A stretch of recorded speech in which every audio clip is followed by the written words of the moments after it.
हुमायूं मुगल साम्राज्य के दूसरे शासक और बाबर के बेटे थे। उनका जन्म 1508 में हुआ था। हुमायूं को उनके पिता बाबर के बाद सत्ता संभालनी पड़ी, लेकिन उनका शासनकाल चुनौतियों और संघर्षों से भरा रहा। हुमायूं ने बचपन से ही सैन्य शिक्षा और रणनीति में महारत हासिल की थी।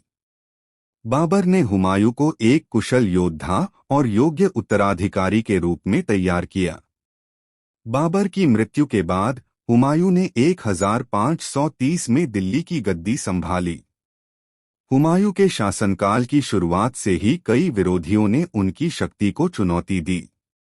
खासकर शेरशाह सूरी, एक ताकतवर अफगान नेता, ने उनकी सत्ता के लिए बड़ा खतरा पैदा किया। 1540 में कन्नौज की लड़ाई में शेरशाह सूरी ने हुमायूं को हराया। हुमायूं को अपनी जान बचाने के लिए भारत छोड़ना पड़ा और उन्होंने अगले कई साल निर्वासन में बिताए। यह उनके जीवन का सबसे कठिन समय था। निर्वासन के दौरान हुमायूं को उनकी पत्नी हमीदा बानो बेगम और ईरानी शासक शाह तहमास्प से मदद मिली।